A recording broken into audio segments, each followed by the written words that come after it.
The worship of mammon and repentance.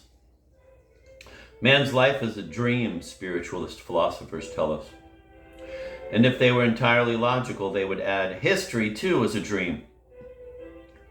Of course, taken in an absolute sense, both of these comparisons are equally absurd. However, one cannot but admit that there are in history sinkholes, as it were, which make human thought stop, not without perplexity.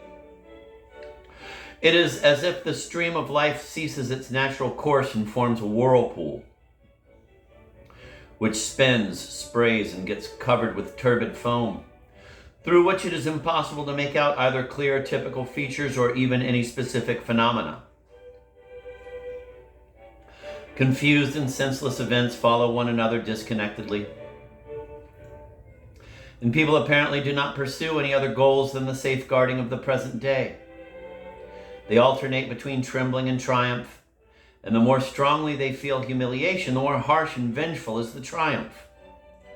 This anxiety proceeds from a source that is already turbid. The principles in the name of which the struggle began are effaced. What remains is struggle for struggle's sake, art for art's sake, which invents the rack, walking on nails, etc. Of course, this anxiety is concentrated chiefly on the surface. However, it is hardly possible to maintain that at the same time things are well at the bottom. What is happening in those layers of the deep which are below the upper one and farther down to the very bottom? Is there peace and quiet in those layers, or are they too under the same pressure of anxiety we find in the upper layer? This cannot be determined with full accuracy, since we generally have no habit of paying attention to what happens deep inside. But we will hardly be mistaken if we say that the pressure can be felt there as well. It shows partly in the form of material damages and losses, but most of all in the more or less prolonged delay of social development. And although the results of these losses are manifested with particular grievousness only later, still one can guess that contemporaries do not especially enjoy the pressures that weigh on them.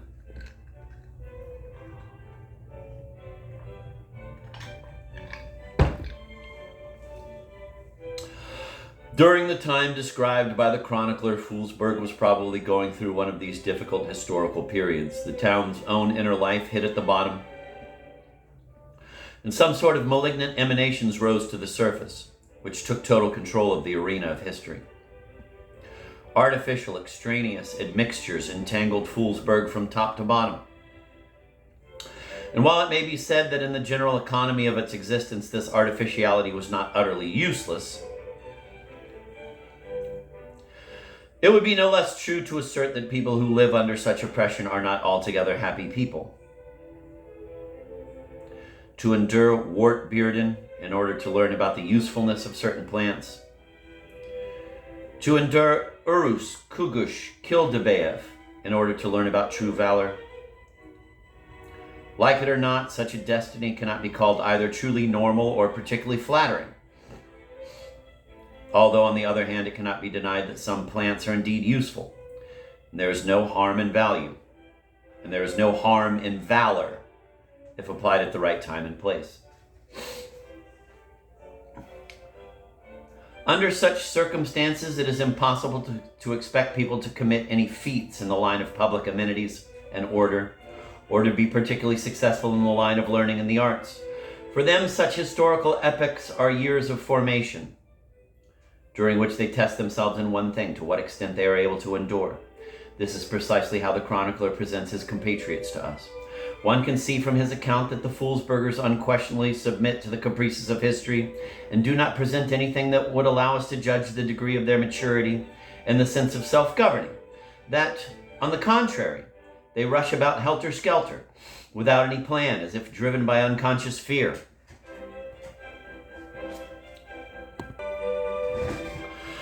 No one will deny that the picture is not flattering, but it cannot be otherwise because the material for it is a person whose head is being hammered with astounding persistence and who, naturally, cannot arrive at any other result than stupefaction.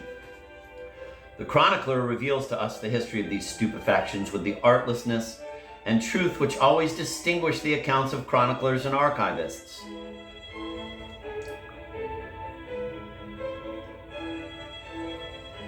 In my opinion, this is all we have the right to demand of him. No deliberate mockery can be noticed in his accounts. On the contrary, in many places one can even discern a compassion for the poor, stupefied people. In fact alone that despite a mortal struggle, the Foolsburgers still go on living, if a sufficient testimony to their resilience. The fact alone that despite a mortal struggle, the Foolsburgers still go on living is a sufficient testimony to their resilience, which deserves serious attention on the part of the historian. Let us not forget that the chronicler tells mostly about the so-called mob, which even to this day is regarded as seemingly outside the limits of history. On the one hand, his mental eye pictures a power that stole up from afar and managed to organize itself and grow strong. On the other, some little wretches and orphans scattered in nooks and crannies and always taken unawares. Can there be any doubt concerning the nature of the relations that are to emerge when such opposed elements are brought together? That the power in question is not anything invented is proven by the fact that the notion of it even lay at the basis of a whole school of historical thinking. The representatives of this school preach quite sincerely that the more people are annihilated, the more prosperous they become and the more brilliant history itself will be. This, of course, is a none too intelligent opinion, but how are we to prove that to people who are so sure of themselves that they do not heed or accept any proofs? This, of course, is a none too intelligent opinion, but how are we to prove that to people who are so sure of themselves that they do not heed or accept any proofs? Before one starts proving anything, one has to make an opponent listen. And how can that be done if the complainer himself is not entirely convinced that he need not be exterminated? I told him, "What reason, sir, do you have for beating me?" And he just punched me in the jaw. "Here's the reason for you. Here's the reason." This is the only clear formula of mutual relations possible under such conditions. There is no reason for beating, but there is also no reason for not beating. The obvious result is the grievous tautology in which a punch is explained by a punch. Of course, this tautology hangs by a thread. Just a single thread, but how is one to break this thread? That is the whole question. And so an opinion emerges by itself. Would it not be better to put our hopes in the future? This opinion is none too intelligent either, but what is to be done if no other opinions have been worked out yet? It is this opinion that was apparently held by the Foolsburgers. Having likened themselves to eternal debtors who are in the power of eternal creditors, they decided that there were different creditors in the world, reasonable and unreasonable. A reasonable creditor helps his debtor to get out of constrained circumstances and receives his debt as a reward for being reasonable. The unreasonable creditor puts the debtor in jail or flogs him ceaselessly and gets nothing as a reward. Having reflected in this way, the Foolsburgers began to wait to see if all the creditors would become reasonable. And they are waiting to this day.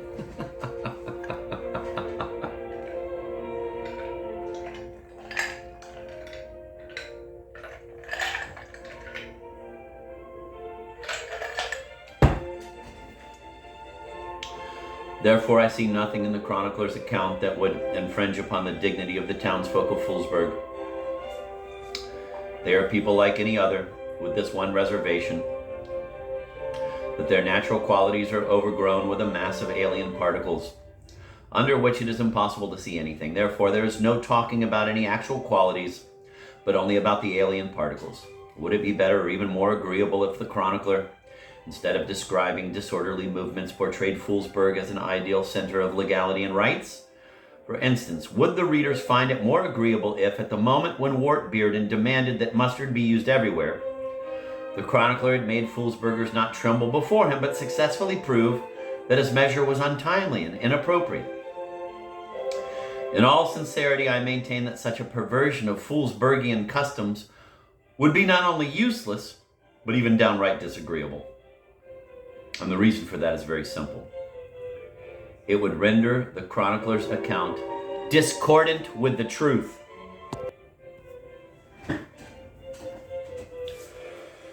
The unexpected beheading of Major Pustule had almost no effect on the well-being of the inhabitants. For a while, owing to the dearth of mayors, the town was governed by police officers, but since liberalism was still giving the tone to life, they did not attack the people, but politely strolled through the market, casting tender glances and trying to choose the fattest morsel. But even these modest promenades were not always successful, because the townsfolk became so bold that they readily presented them with nothing but offal. The consequence of this well-being was that in the course of a whole year, only one conspiracy took place in Foolsburg. And it was not by the townsfolk against the policemen, as usually happens, but on the contrary, by the policemen against the townsfolk, as never happens. Namely, the starving policeman decided to poison all the dogs in the shopping arcade, so as to enter the shops unhindered during the night. Fortunately, the attempt was uncovered in good time, and the conspiracy was resolved by the participants being deprived for a time of their appointed portions of offal. After that, the state councilor Ivanov arrived in Foolsburg, but he turned out to be so short that he had no room inside to accommodate anything extensive. As if on purpose, this was precisely the time when a passion for lawmaking in our fatherland acquired all but dangerous dimensions. Offices overflowed with decrees like fairy tale rivers with milk and honey, and every decree weighed no less than a pound. It was this circumstance that caused the downfall of Ivanov, though the story of it exists in two totally different versions. According to one version, Ivanov died of fright, having received a vast senatorial regulation which he could not hope to comprehend. The other version maintains that Ivanov did not die, but was retired because the condition of his head reverted to the rudimentary as a result of a gradual drying up of the brain from constant disuse, after which he supposedly lived for a long time on his own estate, where he managed to produce a whole species of short-headed humans, the microcephalae, who exist to this day. Which of these two versions is more trustworthy is hard to tell, but it would be fair to say that the atrophy of such an important member as a head could hardly occur in such a short time. However, on the other hand, there is no doubt that microcephalae really exist, and tradition traces their ancestry to the state councilor Ivanov. For us, however, this is a secondary matter. What is important is that during the time of Ivanov, the Foolsburgers continued in their prosperity, and consequently, his defect did not harm them, but served to their advantage.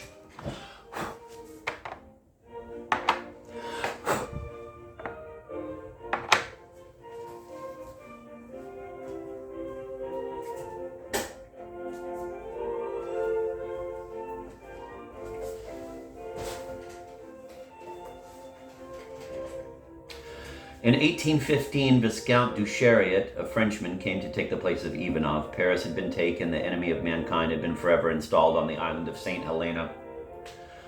The Moscow Gazette announced that the enemy's disgrace meant their task was over and promised to cease to exist, but the next day it took back its promise and gave another one, pledging to cease to exist only when Paris was taken for a second time. There was general rejoicing, and Foolsburg rejoiced with everyone else. They recalled the merchant widow Raspopova and how she, together with Benevolensky, had intrigued in favor of Napoleon. They dragged her outside and allowed the street boys to make fun of her. The little scoundrels pursued the ill-fated widow for the whole day, called her Bonapartovna, Antichrist's concubine, and so on, until she finally got beside herself and began to prophesy. The meaning of her prophecies became clear only later, when sullen Grumble arrived in Foolsburg and left no stone upon stone. Du Chariot was happy. First, his emigre heart was glad because Paris had been taken. Second, he had not eaten properly for so long that Foolsburg's savory pies seemed like the food of paradise to him. Having eaten his fill, he requested that he immediately be shown a place where he could passer son temps à faire des bêtises, spend his time fooling around, and was mightily pleased on learning that there was in the soldiers' suburb an establishment of exactly the sort he wished for. Then he began to babble and never stopped until the authorities ordered him to be sent out of Foolsburg and abroad. But since he was, after all, a child of the 18th century, the spirit of analysis occasionally burst from his babble. This could have produced very bitter fruit had it not been considerably softened by the spirit of frivolity. Thus, for instance, he once started talking to the Foolsburgers about human rights, but fortunately ended by telling them about the rights of the Bourbons. On another occasion, he began by persuading the inhabitants to believe in the goddess of reason, and ended by asking them to recognize the infallibility of the Pope, All this, however, was nothing but various façons de parler, manners of speaking. And in fact, the Viscount was ready to take the side of any persuasion or dogma if he could hope that a bit of cash would come its way. He made merry tirelessly, giving masked balls daily, dressing up as a woman, dancing the can-can, and had a particular liking for flirting with men, in which there was nothing astonishing, since the chronicler himself tells us that this Duchariot had been investigated at some point and found to be a woman. He was an expert singer of frivolous songs and maintained that his teacher had been the Comte d'Artois, the future King of France, Charles X, when they were both in Riga. At first he ate anything, but once he had eaten enough, he started choosing mostly the so-called unclean stuff, with a marked preference for offal and frogs. He did not perform any deeds, nor did he interfere in the administration. This last circumstance promised to prolong the well-being of the Foolsburgers endlessly, except that they themselves wore out under the burden of their happiness. They forgot themselves. Spoiled by 5 consecutive mayorships, driven almost to brutishness by the crude flattering of police officers, they imagined that happiness belonged to them by right and that no one could take it away from them. Victory over Napoleon confirmed them still more in this opinion, and it was probably in that period that the famous saying, "We'll walk all over them," was first used, which served for a long time afterwards as a motto for the victories of the Foolsburgers on the battlefield. And so a whole series of woeful events followed, which the chronicler calls a shameless Foolsburgian frenzy, but which it would be much more suitable to call short-lived Foolsburgian antics. They began by throwing bread under the table and making a frenzied sign of the cross. The accusations of the time are filled with the most bitter mentions of this woeful fact. "Once upon a time," roared the accusers, "Foolsburgian piety could put to shame the ancient Platos and Socrateses. Nowadays, not only have they themselves turned into Platos, but worse than that, for one would think that even Plato put bread into his mouth instead of throwing it on the floor, as the fashion of the day enjoins us to do." But the Foolsburgers did not heed these accusations and brazenly objected. "Let swine eat bread and we'll eat swine. That'll be the same bread."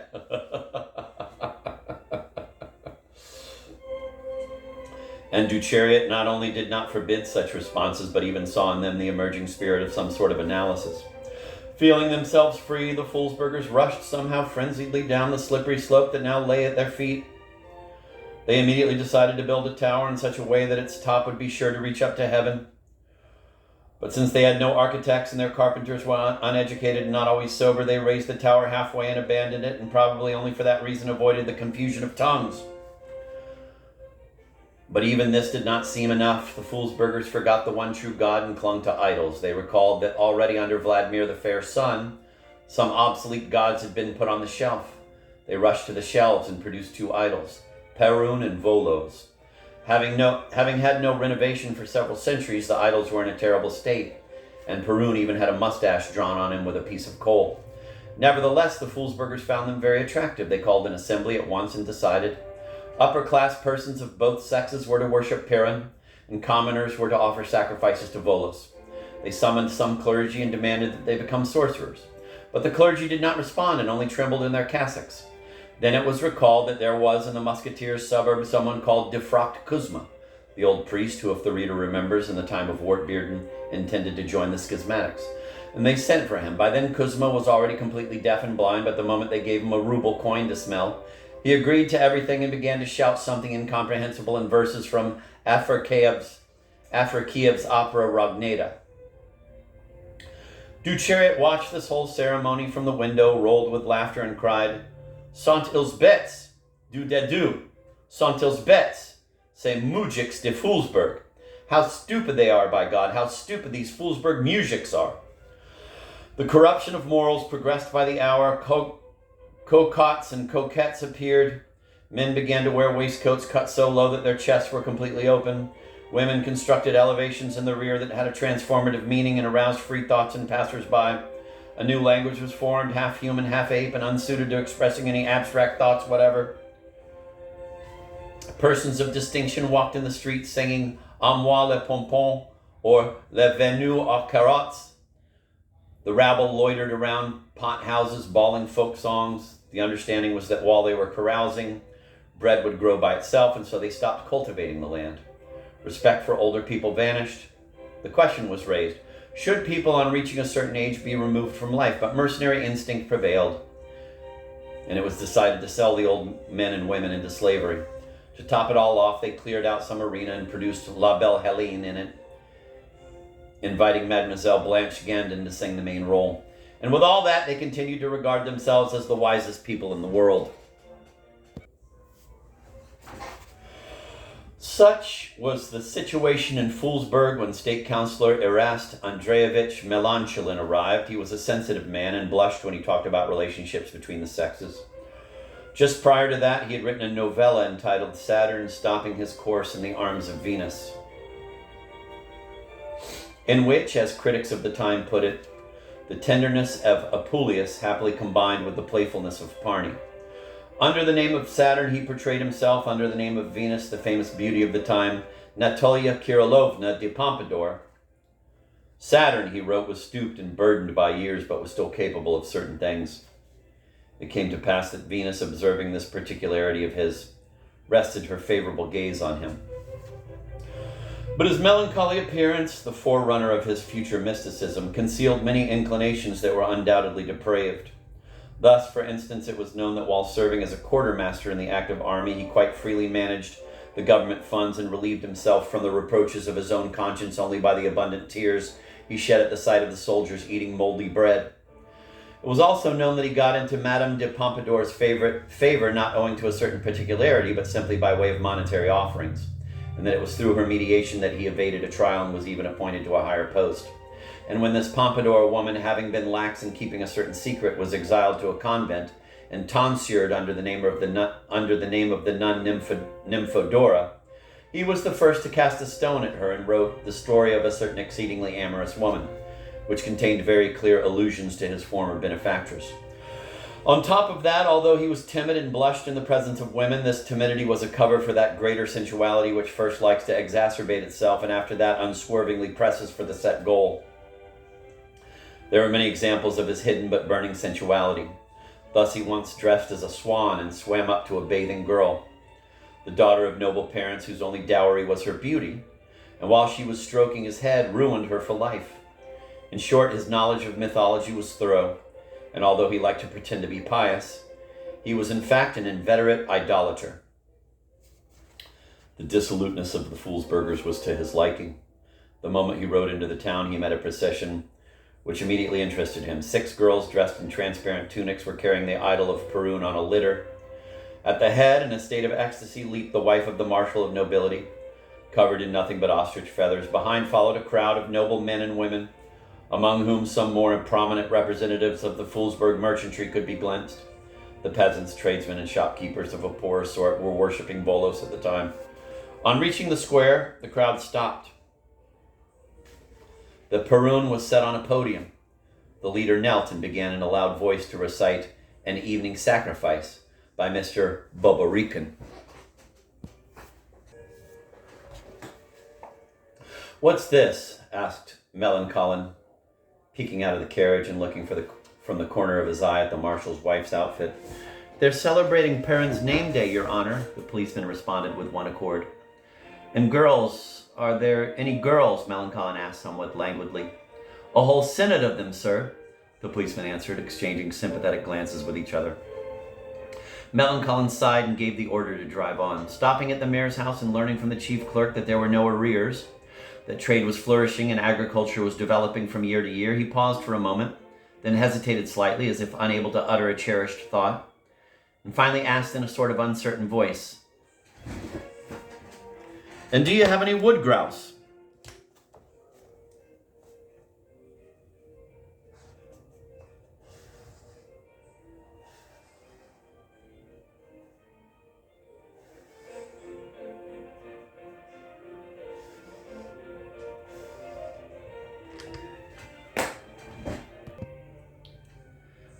"And do you have any wood grouse?" "Yes, we do, Your Honor. You know, my good man, it's sometimes nice to watch when there's this exultation in nature." And he blushed.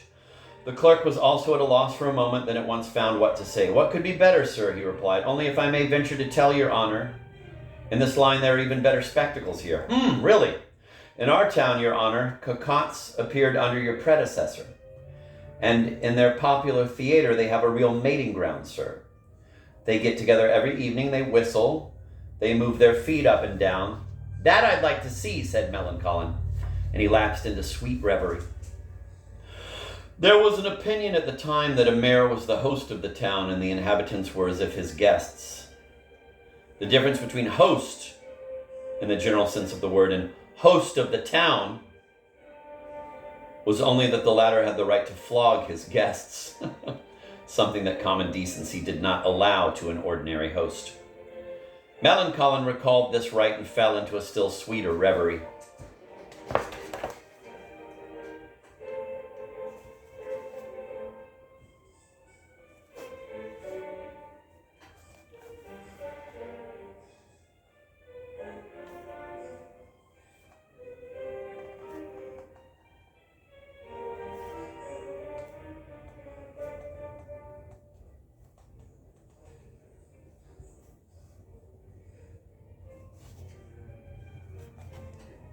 It's hilarious. Oh, shit. I thought I put that on pause, sorry. Do you have frequent floggings? He asked the clerk without raising his eyes to him. We have abandoned that fashion, Your Honor. No instance can be found since the time of Onufry Ivanitch, Mr. Blagorodov. Everything is gentleness, sir. Well, but I will flog the girl, said Melancholy, suddenly blushing. Thus the character of internal policy was clearly defined. It was supposed to continue the activity of the last 5 mayors, but increasing the element of frivolity introduced by the Viscount du Chariot and enriching it for the sake of appearance with a certain nuance of sentimentality. The influence of the short-term stay in Paris was showing everywhere. The victors, having in their haste taken the hydra of despotism for the hydra of revolution and vanquished it, were in turn vanquished by those they had defeated. The majestic savagery of former times vanished without a trace. Instead of giants who bent horseshoes and broke ruble coins, effeminate people appeared who had nothing but sweet indecencies on their mind. These indecencies had their own language. The amorous tryst of a man with a woman was called a voyage to the Isle of Love. The crude terminology of anatomy was replaced by a more refined one, as in a playful misanthrope, a sweet recluse, and so on. Nevertheless, life was easy, comparatively speaking, and this ease was particularly to the taste of the so-called commoners. Representatives of the Foolsburg intelligentsia, having thrown themselves into a polytheism complicated by frivolity, became indifferent to anything that occurred outside the closed sphere of voyages to the Isle of Love. They felt happy and content in being so, did not wish to prevent the happiness and contentment of others. In the times of Wartbeard and Blagorodov and others, it seemed, for instance, unforgivably brazen if a muzhik poured oil on his kasha. It was brazen not because it harmed anyone, but because people like Blagorodov are always desperate theoreticians and presume one ability in a muzhik, to be firm in adversity. Therefore, they took the kasha from the muzhik and threw it to the dogs. Now, this attitude changed considerably, to which, of course, the then fashionable disease, the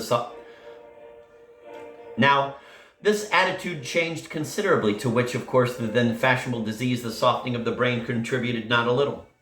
Muzhniks took advantage of this and filled their stomachs with heavy kasha to the utmost. They were still ignorant of the truth that man does not live by kasha alone, and therefore they thought that if their stomachs were full, it meant that things were well with them. For the same reason, they so willingly embraced polytheism. It seemed more convenient to them than monotheism. They more willingly worshipped Volos or Eurylo, all the while considering that if it does not rain for a long time or rains for far too long, they could flog their beloved gods, smear them with dung, and generally vent their vexation on them. And although it is obvious that such crude materialism could not nourish society for long, still, as a novelty, it was pleasing and even intoxicating. Everyone hastened to live and enjoy, and so did Melancholy. He completely abandoned his function as mayor and limited his administrative activity to doubling the taxes set up by his predecessors, and demanded that they be paid at the appointed time without delay. He devoted the rest of the time to the worship of Venus in the unprecedentedly diverse forms developed by the civilization of the time. This careless attitude toward the duties of his office was, however, a big mistake on Melancholy's part. Even though Melancholy, while serving as quartermaster, had quite deftly concealed government money, his administrative experience was neither deep nor versatile. Many think that if a man knows how to surreptitiously steal a handkerchief from his neighbor's pocket, it is already enough to consolidate his reputation as a politician or reader of human hearts. This, however, is a mistake. Thieves who can read human hearts occur very rarely. More often it happens that even the most grandiose crook is a remarkable figure only in this sphere, and does not show any ability outside it. To steal successfully, one needs only deafness and greed. Greed in particular is necessary because one can wind up in court even for a small theft. But with whatever names robbery covers itself, still the sphere of robbery is altogether different from the sphere of the reader of hearts. For the latter is a fisher of men, while the former fishes out only the wallets and handkerchiefs that belong to them. Consequently, if a man appropriates a sum of several million rubles and afterwards become a Maecenas and builds a marble palace in which he collects all the wonders of science and art, even so he cannot be called a skillful public figure, but merely a skillful crook. But at the time, these truths were still unknown, and Melancholin's reputation as a knower of human hearts was established without hindrance. In fact, however, this was not so. If Melancolin had indeed been equal to the occasion,